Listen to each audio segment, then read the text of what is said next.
Shalom, shalom mes chers frères et sœurs à travers le monde. Soyez bénis, que la grâce et la paix du Seigneur soient avec chacun d'entre vous. J'espère que vous allez bien, que vos familles, vos enfants, vos conjoints, que tout se passe bien. De mon côté, tout va bien par la grâce de Dieu. Et aujourd'hui, le Seigneur me permet de pouvoir partager quelques paroles avec vous encore aujourd'hui. Aujourd'hui, nous allons parler de plusieurs choses. Je vais vous montrer plusieurs vidéos que je vais commenter parce qu'il y a des enseignements erronés, des hérésies qui circulent aujourd'hui sur le net et je reçois souvent ces enseignements venant des frères qui souhaitent mon avis sur ces enseignements-là. Donc aujourd'hui, nous allons parcourir 3 vidéos dans 3 enseignements différents où je vais partager mon opinion, pas mon opinion personnelle, mais l'opinion de la parole sur ces enseignements-là. Mais avant d'entamer ces enseignements, prions ensemble notre Seigneur avant de commencer. Éternel notre Dieu, nous te bénissons, nous te glorifions, nous te rendons toute la gloire. Toi qui es notre Père, toi qui es notre Seigneur, toi qui nous as donné ta vie afin que nous puissions avoir la vie et la vie en abondance. Nous voulons encore te remercier ce matin. Nous voulons encore t'élever, nous voulons encore t'adorer. Nous voulons encore te dire un grand merci, car sans toi, nous ne sommes rien et nous ne pouvons rien. Éternel mon Dieu, bénis mes frères et sœurs à travers le monde qui me suivent et qui m'encouragent à continuer à partager ta parole. Père éternel, à présent, je vais partager cet enseignement que tu as mis dans mon cœur, de pouvoir corriger les enseignements hérésies qui circulent aujourd'hui afin d'éclairer les frères et sœurs qui sont encore dans le doute concernant la vraie foi, la foi qui vient de toi. Père, permets que tout ce que je puisse dire soit conduit par ton esprit, papa. Que ma chair se taise, que mes sentiments, mes émotions se taisent et que ton Saint-Esprit soit à l'œuvre au travers de ma personne, papa. Je remets mes appareils que je vais utiliser entre tes mains afin que tout se passe bien comme cela se doit, papa. À toi seul la gloire, l'honneur, la puissance pour des siècles. Au nom de Jésus-Christ, nous avons ainsi prié. Amen. Alors, mes chers frères, je vais vous faire écouter une vidéo que je vais commenter et vous allez voir comment il y a des enseignements et d'hérésies qui circulent aujourd'hui au travers du net.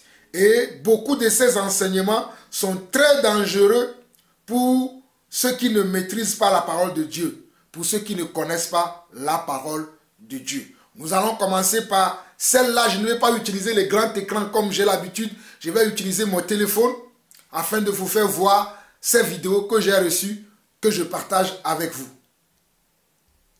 Dans l'église orthodoxe, comme dans les églises catholiques, nous remarquons qu'il y a le culte des images, alors que la Bible condamne toute représentation de Dieu. Ne peut-on pas dire que vous êtes des idolâtres? Bien, voilà, c'est très facile de juger facilement en disant vous êtes des idolâtres. Oui. Alors comme je dis, c'est nous qui avons donné la Bible. On avait lu tous ces textes, on les avait compris bien avant. Et tous ceux qui viennent après, ils viennent comme des spécialistes, ils viennent faire la leçon aux sachants en disant vous êtes des idolâtres. La Bible condamne toute représentation de Dieu. Et la plupart des chapitres que nos frères aiment citer, c'est Exode chapitre 20, le verset 4. Exode chapitre 20, le verset 4 dit « Tu ne feras pas de représentation de Dieu, tu ne feras pas d'image taillée. » Alors ils viennent nous dire « Vous avez vu, dans la Bible c'est écrit noir sur blanc, et vous avez des images dans vos églises. La Bible condamne le culte des images. » Alors moi quand je dis, comme je dis souvent, et je cesserai de le répéter, que la simple lecture de la Bible n'est pas suffisante. Si ces gens disent « La Bible condamne de faire des images », donc ça veut dire que ces gens-là ne font que ce que...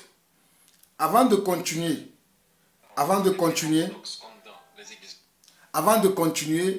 le monsieur qui est reçu sur ce plateau, qui parle de la Bible, qui parle de la parole de Dieu, a dit une grande hérésie ou un grand mensonge. Il a dit que c'est eux, l'église catholique, qui a une branche qu'on appelle l'église orthodoxe. Il dit que c'est eux qui ont donné la Bible aux croyants du monde. Est-ce que vous croyez la même chose? Est-ce que c'est l'église catholique ou qui a une branche qui est l'église orthodoxe? Est-ce que ce sont eux qui ont donné la Bible aux croyants du monde? La Bible tient son origine du pays qu'on appelle l'Israël. La Bible vient de l'Israël. Si on veut parler physiquement de la Bible. Mais la Bible vient de Dieu. Mais si nous voulons dater sur la terre d'où vient la Bible, ou bien trouver l'origine de la Bible, on va dire l'origine physique de la Bible, nous allons citer l'État d'Israël, puisque la Bible vient des Juifs. La Bible ne vient pas des Romains. La Bible vient des Juifs. Et mais ce monsieur dit que c'est eux, c'est-à-dire l'Église catholique qui a une branche, qui est l'Église orthodoxe, ce sont eux qui ont donné la Bible aux croyants du monde, ce qui est une hérésie, ce qui est un grand mensonge. Parce que nous savons que la Bible vient des Juifs. Nous savons que la foi vient des Juifs. Toutes les écritures que nous lisons dans la Bible tirent son origine de l'Israël. C'est-à-dire des premiers croyants. Des premiers croyants. Je ne crois pas que Moïse était romain. Je ne crois pas que Abraham était romain. Je ne crois pas que Noé était romain. Je ne crois pas que Adam et Ève étaient romains. Ce sont des gens qui viennent comment? De l'Israël. Je ne crois pas que Matthieu, Jean, Luc, pour ne citer que ceux-là, sont des Romains. Ce sont des gens qui viennent de l'Israël. Et ce sont eux qui ont écrit la parole de Dieu. Ce sont ces gens-là que je viens de citer. Ce sont eux qui ont écrit la parole de Dieu. Ésaïe est un prophète qui vient de l'Israël. Zacharie est un prophète qui vient de l'Israël. L'apôtre Pierre est un apôtre qui vient de l'Israël. Paul est un juif. Mais ce monsieur dit que c'est eux qui ont donné la Bible. La Bible tire son origine de l'Israël. Voilà comment les gens qui ont fait l'école théologique comme moi aussi j'ai étudié la théologie, j'ai fait l'école théologique. Mais quand Dieu m'a ouvert les yeux de comprendre la parole de Dieu, il y a beaucoup d'hérésies qu'on nous enseigne dans les écoles théologiques. Voilà pourquoi les gens tiennent ce genre de propos. Quand on fait les écoles théologiques ou les écoles bibliques où on nous enseigne des histoires incongrues, voilà comment les gens peuvent venir sur des plateaux de télévision et vont tenir de tels genres de propos que c'est eux qui ont donné la Bible. Quelle hérésie, quel mensonge. La parole de Dieu vient de Dieu. Déjà dans Jean 1, on nous dit qu'au commencement était la parole. La parole était avec Dieu et la parole était Dieu. Donc c'est ceux qui ont été des témoins. Ceux qui ont été des témoins de la parole de Dieu, qui ont écrit la Bible. Je répète encore, ceux qui ont été des témoins de la parole de Dieu, ce sont eux qui ont écrit la Bible. Ce n'est pas l'Église catholique qui est apparue plus tard, qui a écrit la Bible. Ce n'est pas l'Église orthodoxe qui est apparue plus tard, qui a écrit la Bible. Mais ce sont les gens à qui Dieu s'est révélé qui ont écrit la Bible. Quand nous prenons, par exemple, le livre de Genèse, selon les textes bibliques, ce sera écrit par Moïse. C'est à Moïse que Dieu a révélé comment il a créé la terre, comment il a créé le ciel, comment il a créé tout ce qui existe sur la terre. C'est Dieu qui a révélé ça à Moïse et Moïse a écrit ça dans un livre. Et c'est toutes les révélations que Dieu a données à ses serviteurs d'Adam, d'autrefois, plus les témoins de ce que Jésus-Christ a fait sur la terre lorsqu'il était venu lui-même sur terre, ce sont tous ces récits-là qui composent la Bible. Ce sont tous ces récits-là qui composent la Bible. Certes, elle a été traduite d'abord de l'araméen au grec et du grec dans toutes les autres langues qui existent sur la terre. Je répète encore, ce livre qu'on appelle la Bible a été traduit soit de l'araméen, soit de l'hébreu au grec. Écoutez-moi très bien, je répète encore, soit cette Bible a été traduite de l'araméen ou de l'hébreu au grec et du grec, elle a été traduite dans toutes les autres langues de la terre. Elle a été traduite du grec à l'anglais, du grec à l'allemand, du grec au français, du grec en italien, du grec en espagnol, du grec, ainsi de suite, ainsi de suite, ainsi de suite, jusqu'à elle a été traduite dans ma langue maternelle qui est le Mina, ou bien qui a été traduite dans d'autres langues de mon pays d'origine qui est l'évé, le Kabyé, comme chez les Congolais, il a été traduit comment? Dans le Lingala. comme chez d'autres cultures ou d'autres ethnies sur la surface de la terre. Mais en aucun cas, nous allons dire que la Bible provient de nous. Les Malgaches, nous les Français, nous les Italiens ou nous les Espagnols. La Bible tire son origine de Dieu. Voilà pourquoi quand vous lisez, je vais vous donner un texte biblique qui parle de ça. Un texte biblique. On va lire Luc chapitre 1. Luc chapitre 1. Que les gens ne vous racontent pas n'importe quoi. Luc chapitre 1. Luc chapitre 1, rapidement. Luc chapitre 1. On va lire du verset 1 au verset 4. Plusieurs ayant entrepris de composer un récit des événements qui se sont accomplis parmi nous. Plusieurs ayant entrepris de composer un récit des événements qui se sont accomplis parmi nous.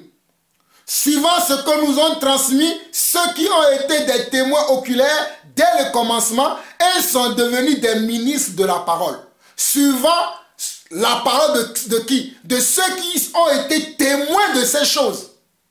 Ceux qui sont là quand ces choses se déroulaient, se passaient sur la terre, nous allons aller les interroger et nous allons faire des écrits de ces choses-là.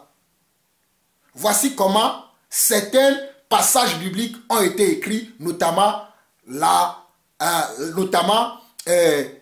certains livres du Nouveau Testament, comme le livre de Luc ou le livre des Actes des Apôtres. Et nous continuons, il dit au verset 3. Il m'a aussi semblé bon, après avoir fait des recherches exactes sur toutes ces choses, depuis leur origine.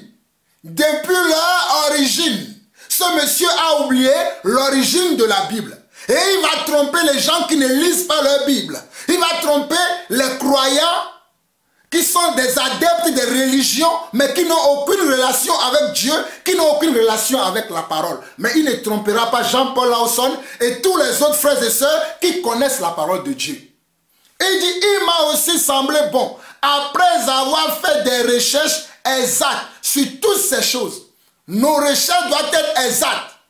Moi, les recherches que j'ai faites concernant la parole de Dieu, c'est ce qui me pousse à venir corriger ce monsieur qui se prend pour un donneur de leçons dans une émission qui raconte des bobards, qui raconte des âneries, qui raconte des hérésies. Des choses qui ne tiennent pas selon la parole de Dieu. Mais il est mal tombé. Moi, je vis sur la terre encore. Je ne suis pas comme ces prédicateurs qui ne prennent pas position pour la parole. La Bible déclare dans Philémon que la foi nous est transmise une fois pour toutes. Tant que je serai sur la terre et que je verrai des individus comme ce monsieur-là qui vont se lever pour raconter des bobards, des âneries, je me leverai toujours pour défendre la parole de Dieu. Je me leverai toujours pour réclamer ce qui est à Dieu et non aux hommes. Je continue. Au verset 3, au verset 4 où je vais m'arrêter, il m'a aussi semblé bon après avoir fait des recherches exactes sur toutes ces choses depuis leur origine, de te les exposer par écrit d'une manière suivie, excellent Théophile, afin que tu connaisses la certitude des enseignements que tu as reçus. Afin que toi, Théophile, qui as reçu déjà des enseignements, je vais te donner comment? Des éléments de source sûre, des témoins oculaires, depuis l'origine, depuis comment ces choses ont commencé, depuis la racine de ces choses, afin que tu saches que ce que tu as cru, ce ne sont pas des hérésies, ce ne sont pas des mensonges. Premier point, nous allons continuer encore pour démontrer comment ce monsieur raconte de n'importe quoi pour épater ceux qui ne connaissent pas la parole. Nous remarquons qu'il y a le culte des images, alors que la Bible condamne toute représentation de Dieu. Ne peut-on pas dire que vous êtes des idolâtres? Bien, voilà, c'est très facile de juger facilement en disant vous êtes des idolâtres. Oui. Alors comme je dis, c'est nous qui avons donné la Bible. On avait lu tous ces textes, on les avait compris bien avant. Et tous ceux qui viennent après, ils viennent comme des spécialistes, ils viennent faire la leçon aux sachants en disant... Regardez comment il parle. La Bible condamne toute représentation de Dieu. Et la plupart des chapitres que nos frères aiment citer, c'est Exode chapitre 20, le verset 4. Exode chapitre 20, le verset 4 dit, tu ne feras pas de représentation de Dieu, tu ne feras pas d'image taillée. Alors ils viennent nous dire, vous avez vu, dans la Bible c'est écrit noir sur blanc, et vous avez des images dans vos églises. La Bible condamne le culte des images. Alors moi quand je dis, comme je dis souvent, et je cesserai de le répéter, que la simple lecture de la Bible n'est pas suffisante. Si ces gens disent, la Bible condamne de faire des images, donc ça veut dire que ces gens-là ne font que ce que la Bible demande. C'est ce que ça veut dire. Oui. Puisque la Bible condamne, nous on le fait plus que la Bible condamne. Mais la même Bible leur demande par exemple de brûler de l'encens, d'allumer des bougies dans le temple, de faire de telles ou telles images. C'est la même Bible qui leur demande. Pourquoi ils ne le font pas? Ils vont vous dire, oui, on ne le fait pas parce que ce sont les choses de l'Ancien Testament. Nous sommes dans le Nouveau. Mais le chapitre que vous citez dans Exode 20, verset 4, c'est un chapitre de l'Ancien Testament. Vous allez dire, nous sommes dans le Nouveau, on ne fait pas les choses anciennes. Mais donc ne nous citez pas ce chapitre-là. C'est très important ce qu'il est en train de dire. Vous voyez comment on peut tordre le sens des Écritures. Il dit que nous, qui aimons citer la Bible en référence pour marcher selon le conseil de Dieu, parce que pour nous, la Bible n'est pas simplement un livre, mais la Bible constitue pour nous un repère, constitue pour nous une lumière sur nos sentiers, afin que nous puissions savoir comment nous devons vivre notre foi.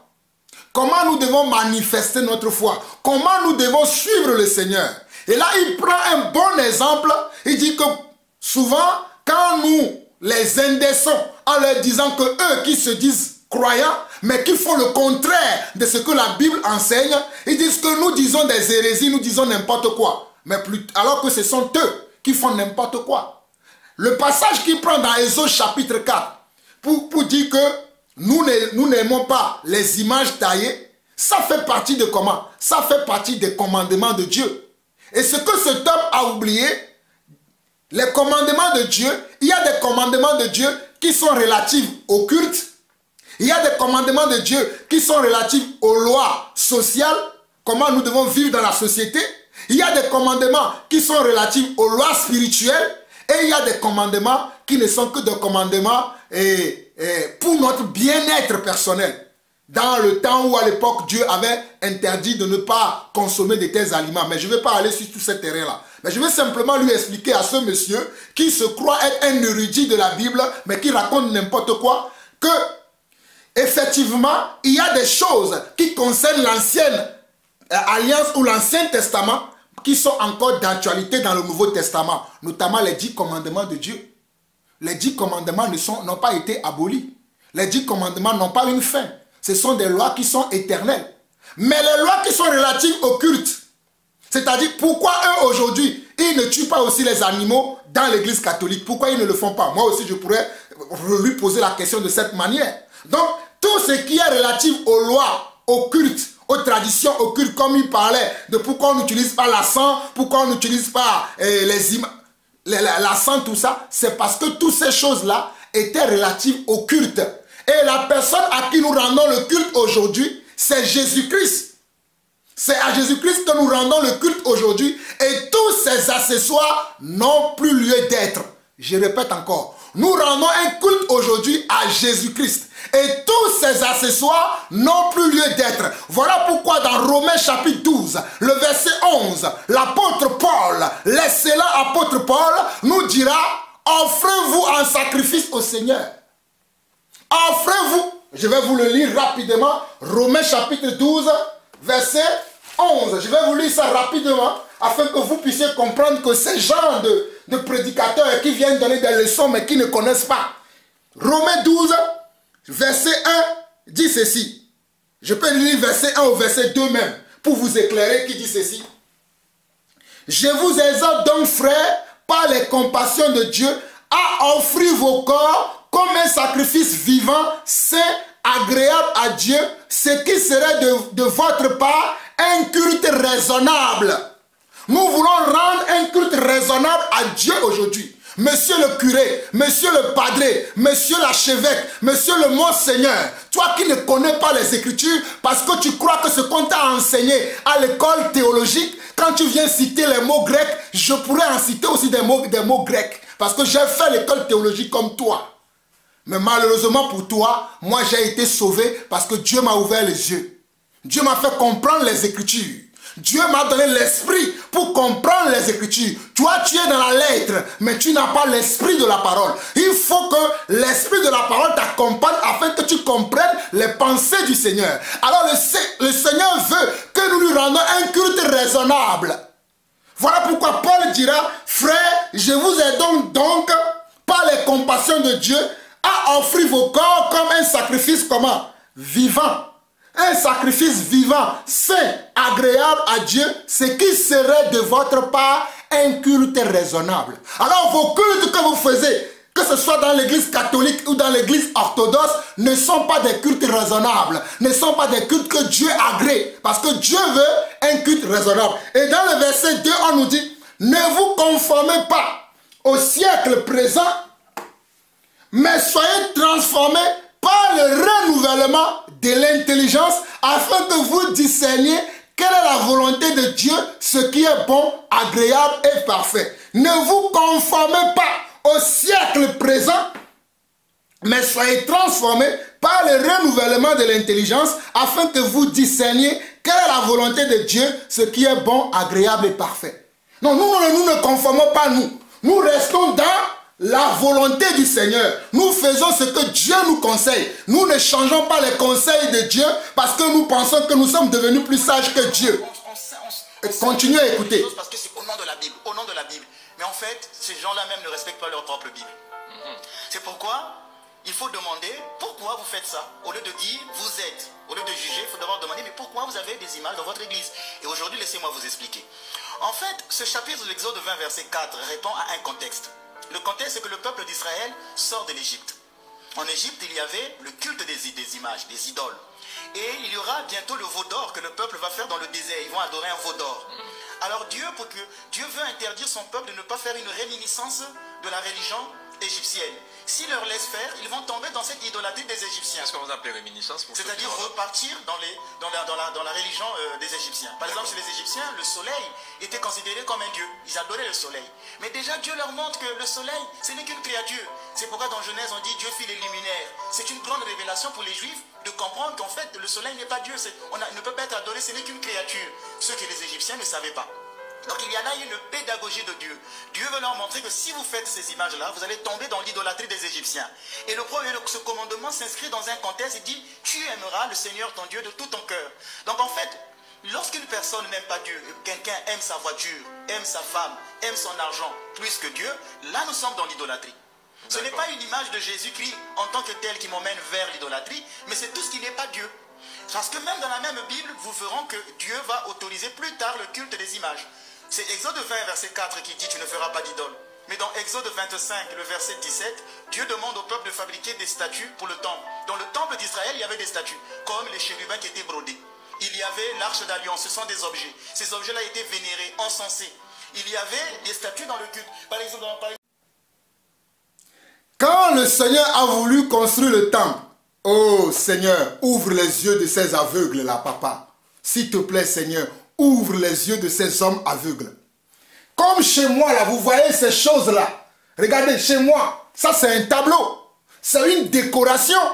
Je ne vais pas venir devant ce tableau et lui rendre un culte. C'est ce que le Seigneur a interdit. Je ne vais pas m'agenouiller devant ce tableau et lui rendre un culte. J'ai des photos de mes enfants dans ma maison. Si je tourne la caméra de ce côté, vous allez voir. Bon, je ne vais pas faire trop de gymnastique, mais vous comprenez que ce monsieur raconte n'a pas de tête ni queue. Il raconte des choses parce qu'il n'a pas l'esprit. Voilà, les gens qui n'ont pas l'esprit, c'est comme ça qu'ils parlent. Ils lisent les choses dans la lettre, ils ne comprennent pas la pensée de Dieu. Il dit que non, plus tard dans le temps, Dieu a autorisé le culte des images. Dans quel verset? Dans quel verset? Ça, c'est une interprétation particulière. C'est une interprétation particulière. Il dit que le Seigneur a autorisé. Est-ce qu'il peut nous donner le verset explicitement que le Seigneur a autorisé ça? Nous avons donné un verset explicitement pour dire que le Seigneur interdit ce genre de choses. C'est ce qu'ils cherchent à contredire pour soutenir leur mensonge, pour soutenir leur bassesse. Et maintenant, regardez comment ils prennent des versets hors contexte pour justifier comment leurs mensonges et leurs hérésies qu'ils pratiquent dans leurs assemblées.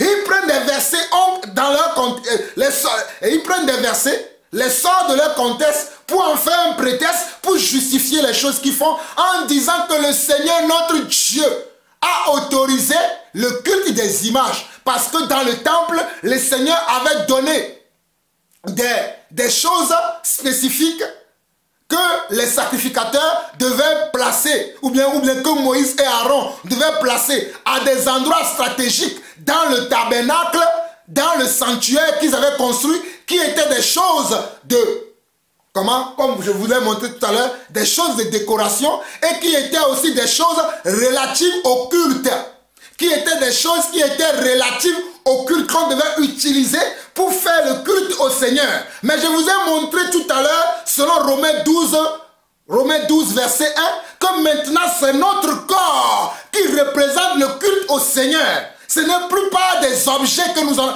On n'utilise aucun objet maintenant. On utilise notre corps comme un instrument pour... Oh, Shaïkaraba. On utilise notre corps aujourd'hui pour adorer le Seigneur.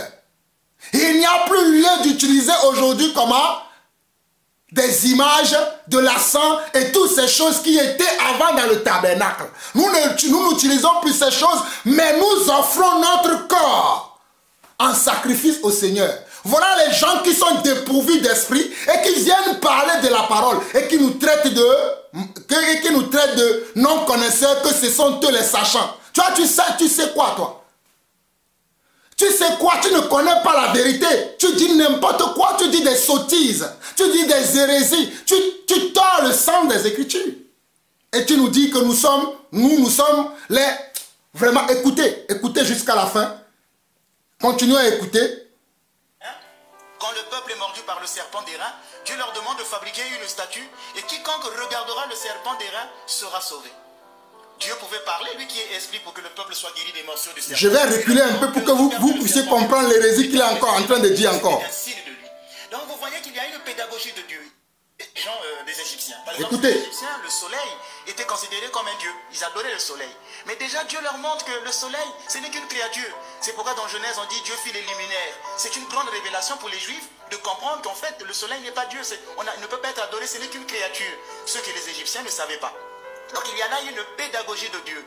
Dieu veut leur montrer que si vous faites ces images-là, vous allez tomber dans l'idolâtrie des Égyptiens. Et ce commandement s'inscrit dans un contexte, il dit, tu aimeras le Seigneur ton Dieu de tout ton cœur. Donc en fait, lorsqu'une personne n'aime pas Dieu, quelqu'un aime sa voiture, aime sa femme, aime son argent plus que Dieu, là nous sommes dans l'idolâtrie. Ce n'est pas une image de Jésus-Christ en tant que tel qui m'emmène vers l'idolâtrie, mais c'est tout ce qui n'est pas Dieu. Parce que même dans la même Bible, vous verrez que Dieu va autoriser plus tard le culte des images. C'est faux. Exode 20, verset 4, c'est faux. Tu ne feras pas d'idole. Mais dans Exode 25, le verset 17, Dieu demande au peuple de fabriquer des statues pour le temple. Dans le temple d'Israël, il y avait des statues, comme les chérubins qui étaient brodés. Il y avait l'arche d'alliance, ce sont des objets. Ces objets-là étaient vénérés, encensés. Il y avait des statues dans le culte. Par exemple, dans Nombre chapitre 21, quand le peuple est mordu par le serpent d'airain, Dieu leur demande de fabriquer une statue et quiconque regardera le serpent d'airain sera sauvé. Dieu pouvait parler, lui qui est esprit, pour que le peuple soit guéri des morsures du serpent. Il leur demande de regarder le serpent d'airain. Et plus tard, Jésus dira que c'était un signe de lui. Donc vous voyez qu'il y a une pédagogie de Dieu. Ici, il l'interdit. De l'autre côté, il va dire que vous pouvez faire des images, ainsi de suite. Donc le culte des images existe bien et bien chez les Juifs eux-mêmes. Ils en avaient. Donc ce n'est pas en brandissant un chapitre dont on n'a pas compris le contexte. Ici, le contexte était autre. Maintenant, il y aura ce qu'on appelle la pédagogie de Dieu. Dieu qui parle à Israël est un Dieu transcendant. C'est un Dieu qui est esprit, qu'on ne peut pas effectivement représenter. On ne peut pas donner une image de Dieu. Plus tard, le Christ va s'incarner. Et le Verbe s'est fait chair. Et Dieu est devenu homme. Dieu est devenu visible. On peut le voir. On peut le toucher. Ce qui veut dire qu'il peut être maintenant représenté.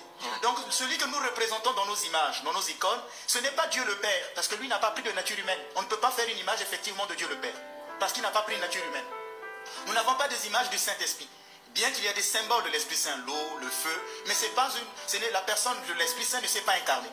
Donc ni le Père, ni le Saint-Esprit ne s'est pas incarné. J'ai bien dit, je n'ai pas dit ne se sont pas incarnés. Parce que dans la Trinité, il faut toujours utiliser le singulier. Les gens penseront que j'ai fait une faute française. Que ni le Père ni le Fils ne s'est pas incarné. Ni le Père ni le Saint-Esprit ne s'est pas incarné. Donc on ne peut pas représenter ni le Père ni le Fils. Mais le Christ, lui, peut être représenté parce qu'il s'est incarné. C'est pourquoi, d'un point de vue théologique, nous disons que c'est l'incarnation qui fonde les images, qui fonde les icônes. C'est parce que Dieu s'est fait chair qu'il peut être représenté. C'est pourquoi dans nos églises, nous avons des images du Christ. Et ces images-là nous ramènent toujours vers la personne de Dieu. Ce sont des objets qui nous permettent de prier. Ce sont des objets qui nous renvoient vers Dieu. C'est comme on dit, d'un point de vue pratique, le signifié et le signifiant ont la même valeur. Quand vous êtes sur une route, que vous conduisez, si vous voyez un panneau qui vous dit attention école, vous n'allez pas dire que ce panneau n'est pas important, ce qui est important c'est l'école. Donc le signifié et le signifiant ont la même importance. Ce panneau vous renvoie à une réalité. Donc l'image nous renvoie à une personne. Ce n'est pas parce que ce n'est pas important. La photo de votre père, elle est importante. Aujourd'hui, si quelqu'un prend la photo de votre papa et la brûle, pourtant il n'a pas brûlé en tant que tel votre père.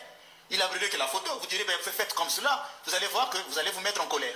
De même pour la photo de votre maman. Donc il y a une dimension comme si cette chose signifiait la personne elle-même. C'est pourquoi le signifié renvoie au signifiant et le signifiant renvoie au signifié. Donc il ne faut pas dire, ce n'est qu'une image. L'image du Christ est relative au Christ. Elle nous renvoie à la personne même. C'est pourquoi les pères, comme Saint Jean Damascène dit, celui qui vénère une icône ne vénère pas une icône, mais vénère la personne qui est peinte dans l'icône. Donc ce n'est pas le bois, la couleur que nous vénérons, mais ce qu'elle représente. C'est la même chose pour le drapeau, par exemple le drapeau français.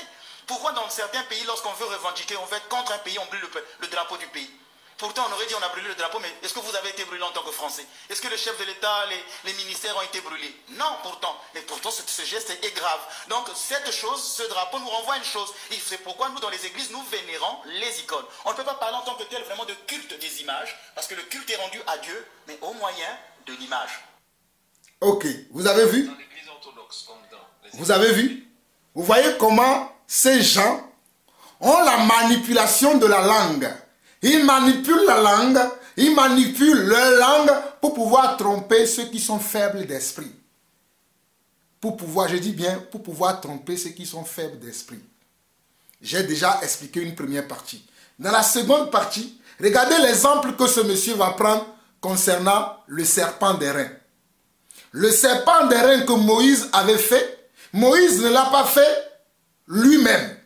Il y avait un problème dans le camp. C'est-à-dire, il y avait un serpent qui mordait les enfants dans le temple, dans le camp. Et Moïse a prié, a demandé à Dieu, qu'est-ce qu'il y a lieu de faire en ces circonstances-là? Qu'est-ce qu'il faut que je fasse à ce moment, à cet instant précis? Et c'est Dieu qui a demandé à Moïse, tu feras un serpent d'airain que tu vas mettre quelque part dans le camp. Et lorsque quelqu'un sera encore mordu par le serpent, vous amènerez la personne devant ce serpent d'airain que tu vas faire. Et lorsque la personne regardera le serpent d'airain, la personne sera comment? Sera guérie. Et la parole va nous révéler plus tard que le serpent d'airain était une comment? Était l'image de Jésus-Christ. Était l'image du Seigneur Jésus.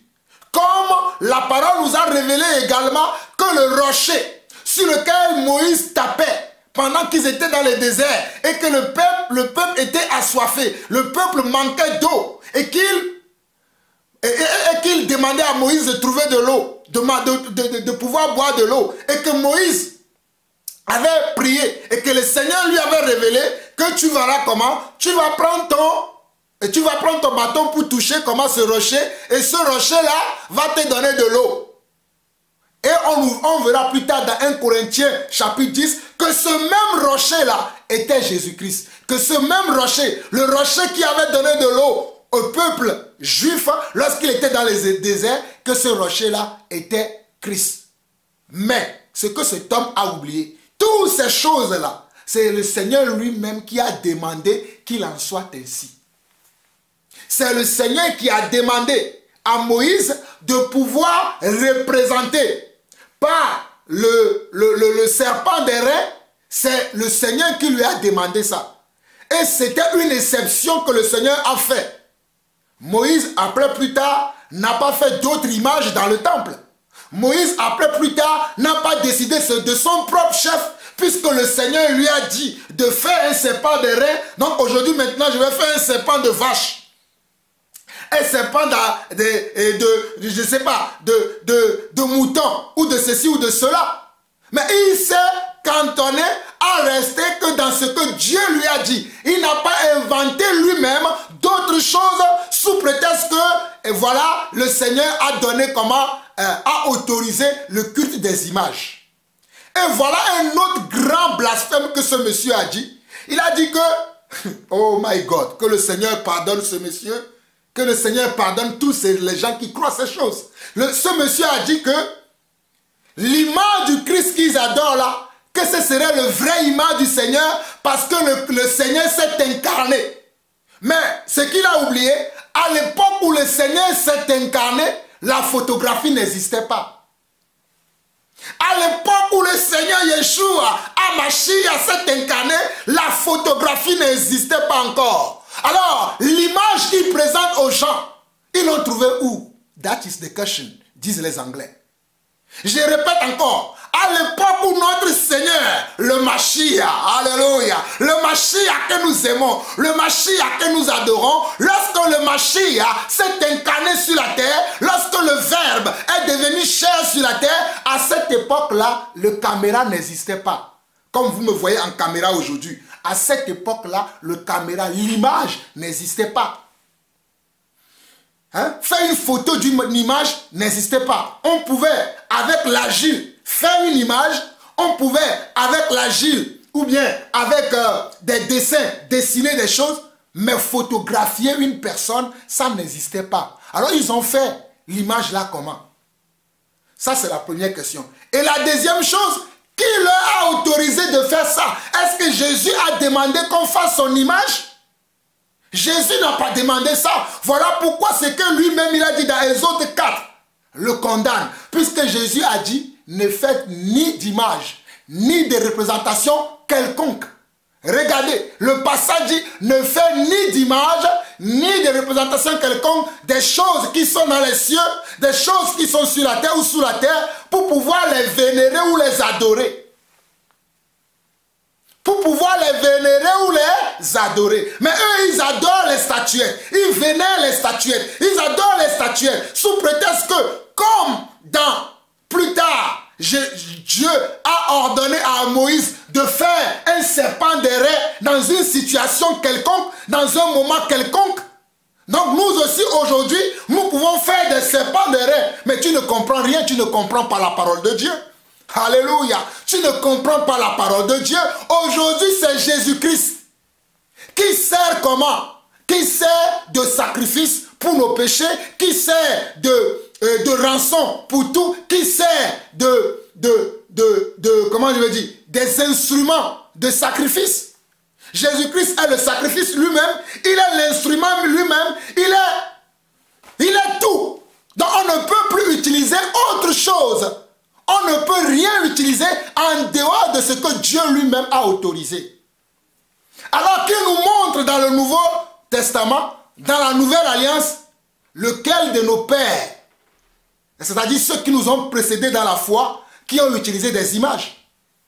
Qu'il nous montre maintenant dans la Nouvelle Alliance, lequel de nos pères qui ont utilisé des images. Sauf que, ce qu'il a oublié, c'est que dans la Nouvelle Alliance, on nous dit plus tard dans les livres d'Hébreux, vous pouvez lire, vous pouvez méditer, Hébreux chapitre 7, Hébreux chapitre 8, Hébreux chapitre 9, Hébreux chapitre 10, dans toutes ces choses-là, on dit que le Seigneur Yeshua Meshiach, le Seigneur Jésus-Christ est comment? Est le sacrificateur excellent.